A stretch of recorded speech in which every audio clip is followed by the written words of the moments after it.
con gái 36 tuổi ỷ lại vào nhà giàu mà chưa từng đi làm bao giờ, nay lại nghiện cờ bạc, không chỉ nướng sạch tài sản nhà mẹ đẻ mà còn phá sạch tài sản nhà chồng, bị đuổi ra khỏi nhà. Cô ta lại tìm đến cha ruột để xin tiền, hy vọng có thể gỡ gạc lại. Bố ơi, bố cho con mấy đồng đi, con hết sạch tiền rồi. Không cho, bố cho con mấy đồng đi mà, con hết sạch rồi. Kết quả là giờ đây cô ta lại nợ một khoản cờ bạc lớn hơn. Cô ta liền quyết định bán nhà của bố để trả nợ, nhưng không ngờ lại bị ông từ chối. Không còn cách nào khác, cô đành tìm đến hòa giải viên để nhờ giúp đỡ. Hiện tại, người phụ nữ chỉ có thể sống trong một góc cầu thang rộng 10 mét vuông. Nơi đây tối tăm, ẩm thấp và dột nước. Cả căn phòng nồng nặc mùi ẩm mốc. Đối mặt với ống kính của hòa giải viên, người phụ nữ tuyên bố mình là tiểu thư cành vàng lá ngọc, hoàn toàn có tư cách lựa chọn lối sống mình thích. Lý do cô ra nông nỗi này, tất cả là do gia đình nhà mẹ đẻ cấu kết lại để bắt nạt cô. Cứ nói chuyện với họ là sẽ rõ thôi. Tôi đi vắng nên chưa nói chuyện được. Bố tôi hở ra là đòi đánh tôi, hở ra là đuổi tôi đi. Con nói quá lên, bảo là làm vậy là vì tốt cho tôi.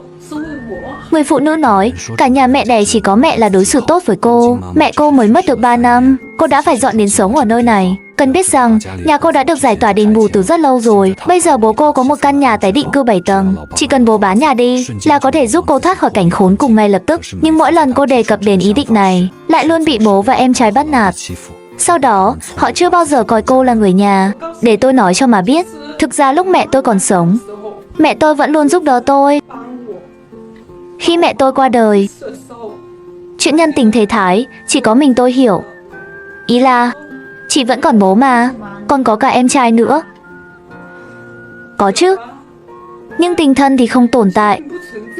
Không có. Sau khi nghe người phụ nữ kể lể, đổi trắng thay đen, hòa giải viên cũng ngay lập tức bị kích động, không nói hai lời, liền dẫn người phụ nữ đến đòi lại công bằng. Vừa thấy em trai, hòa giải viên đã mắng, nhưng cậu em lại ra hiệu bảo cô bình tĩnh. Phần lớn là do nguyên nhân từ chính chị ấy. Cô đừng tìm hiểu thông tin từ tôi. Hãy hòa giải cho chị ấy trước đã. Anh có công nhận đây là chị ruột của mình không? Vâng, tôi công nhận đó là chị tôi. Đúng vậy, đây là sự thật không thể chối cãi, là chị gái, không sai. Vâng, nếu anh đã công nhận như vậy, thì khi chị gái gặp khó khăn, có phải nên giúp đỡ một chút không? Không phải là nên giúp đỡ, mà là đã giúp rất nhiều rồi, cô hiểu không? Chị ta trong vị trí người xin tiền, là người cần được giúp đỡ, mà lần nào về là cũng đưa tiền.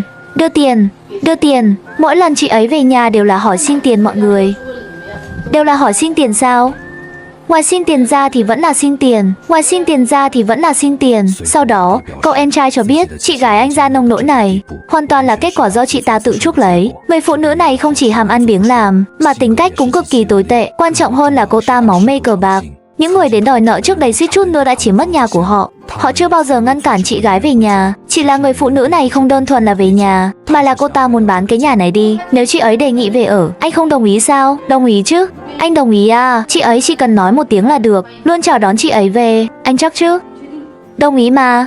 Thấy thái độ của cậu em, hòa giải viên bắt đầu có chút hoài nghi. Điều này có vẻ hơi khác so với những gì người phụ nữ đã nói. Không phải cô ấy nói vừa gặp là bị đuổi đi sao? Sao lại không giống như đã nói? Ngay lúc này, người phụ nữ đột nhiên bắt đầu diễn thêm. Tôi nói cho cô biết nhé, tôi có thể về ở, nhưng tôi không muốn bị nó lừa. Tại sao lại không muốn bị lừa? Vì tôi không muốn bị bố tôi lừa. Ý chị là sao? Nếu tôi về nhà, thì tôi sẽ thành nô lệ của họ. Tôi chẳng có chút tự do nào cả. Thấy chị gái mình lại bắt đầu nói dối. Để tránh cho hòa giải viên bị lừa, người em trai bắt đầu kể ra thành tích không mấy vẻ vang của chị mình. Tôi chỉ hận chị ta ép mẹ tôi đòi tiền, chửi mắng mẹ tôi. Đó là khi mẹ tôi vẫn còn sống. Mắng thì cũng mắng rồi, khuyên thì cũng khuyên rồi nên đừng nói nữa. Cậu nói gì vậy? Đó là vu khống. Từ đầu đến cuối tôi chưa từng đòi mẹ tôi lấy 1 đồng.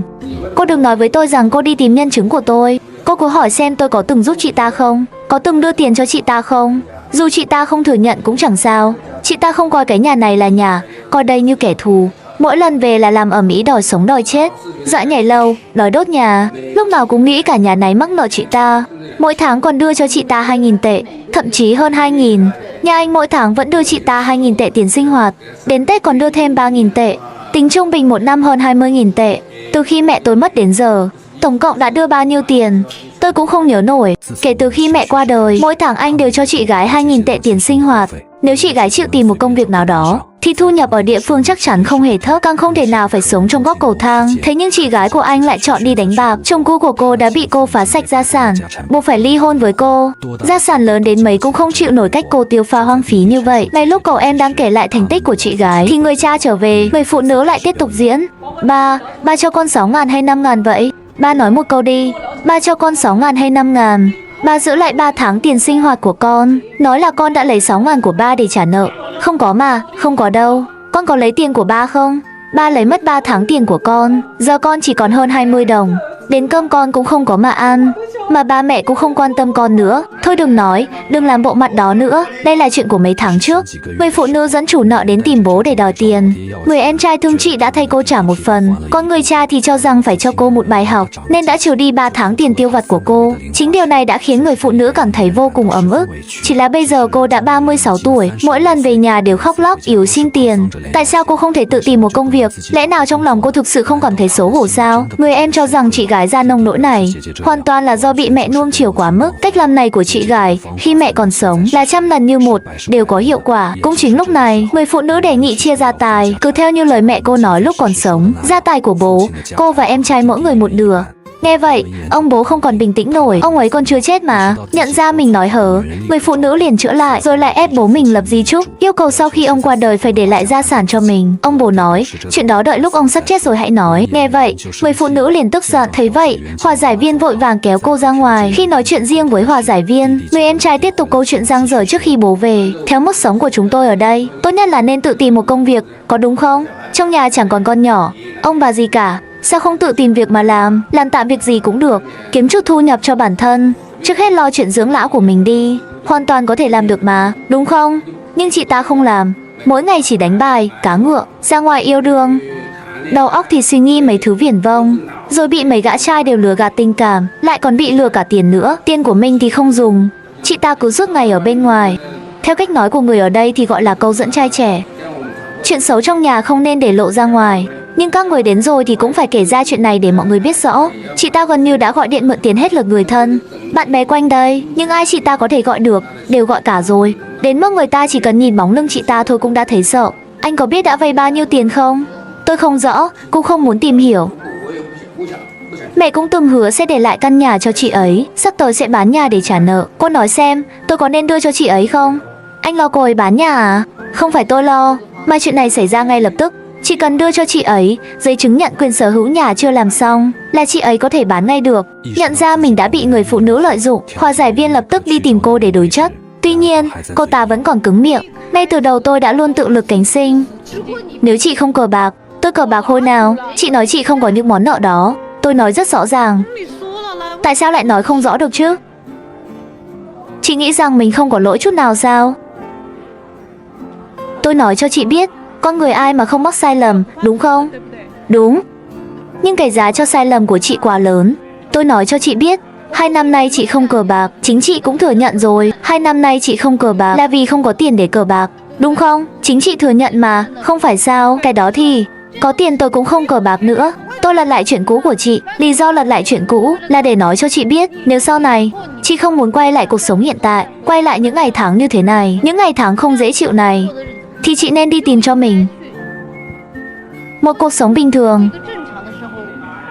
Tôi muốn sống như vậy. Chị nên nỗ lực sống đi. Hãy nỗ lực làm việc. Bây giờ tôi mà đưa nhà cho nó là nó sẽ bán đi ngay. Vậy ý của ông là sao? Bây giờ mà đưa nhà cho nó là nó bán đi ngay. Tôi mà đi vắng là không xong. Cô hiểu không? Thực ra ban đầu ông cũng hy vọng, ban đầu là muốn đưa nhà cho nó, dự định là căn nhà này cho các con, để có thể cải thiện cuộc sống của chúng, để cuộc sống của chúng có thể phát triển tốt hơn, ngày càng tốt đẹp hơn. Nhưng ông không muốn căn nhà này cuối cùng lại trở thành tiền cho cô ấy cờ bạc. Đúng, nghĩ không thông, cho nên bây giờ mới khó nghĩ như vậy. Thực ra tôi đã muốn đưa nhà cho nó, để nó có thêm động lực, tự mình làm việc kiếm tiền, ra ngoài kiếm thêm chút tiền, cuộc sống sẽ tốt đẹp hơn nhiều. Thực ra, người cha từ sớm đã có ý định chia nhà, nhưng nhìn vào những thành tích vẻ vang của con gái, ông thực sự không cam lòng. Cuối cùng, tại văn phòng tư pháp, người em trai cho biết nếu chị gái nhất quyết muốn chia gia tài, thì anh có thể dùng giá thị trường để mua lại phần thuộc về chị ấy. Vốn dĩ cô ta cũng định bán nhà để trả nợ cờ bạc mà, đúng không? Nếu chị gái cảm thấy không có chỗ ở, Anh còn có thể mua thêm cho chị một căn nhà. Đây là giới hạn cuối cùng của anh và bố rồi. Cuối cùng, người phụ nữ vui vẻ đồng ý. Tôi đã thay đổi ở đây rồi. Các người có bằng lòng chấp nhận không? Chị định thay đổi thế nào? Chị phải nói rõ kế hoạch này đi. Bây giờ còn chưa bắt đầu. Chị bảo tôi phải chấp nhận thế nào? Chị nói sau này định làm gì? Thì hiếu kính cha mẹ, thường xuyên về thăm cha mẹ, giao lưu qua lại nhiều hơn. Hãy nhớ lấy lời chị nói hôm nay. Và câu chuyện của cô con gái 36 tuổi đã khép lại tại đây, nhưng có lẽ nỗi trăn trở mà nó để lại thì còn mãi. Chúng ta thường nghĩ rằng cho con cái tất cả vật chất là điều tốt nhất, nhưng có một thứ tình yêu thương còn đáng sợ hơn cả sự ghẻ lạnh, đó là tình yêu thương đặt sai chỗ. Tình yêu thương ấy đã vô tình tước đi của cô con gái khả năng đối mặt với sóng gió, tước đi ý thức về giá trị của lao động và biến cô thành một đứa trẻ không bao giờ lớn trong hình hài một người trưởng thành, cần gác xếp ẩm mốc kia. Có lẽ chính là hình ảnh phản chiếu cho một tâm hồn trống rỗng, thiếu thốn kỹ năng sống và không thể tự đứng trên đôi chân của mình. Đôi khi, để con được vấp ngã và tự mình đứng dậy, mới chính là tình yêu thương trọn vẹn và bền vững nhất. Bởi lẽ, tài sản lớn nhất mà cha mẹ có thể để lại cho con không phải là nhà cửa hay tiền bạc, mà là khả năng tự kiến tạo cuộc đời cho chính mình. Cảm ơn các bạn đã xem hết video của mình và đừng quên để lại những suy nghĩ của mình ở phần bình luận nha. Và mình là Lạc Lạc, hẹn gặp mọi người kỳ sau.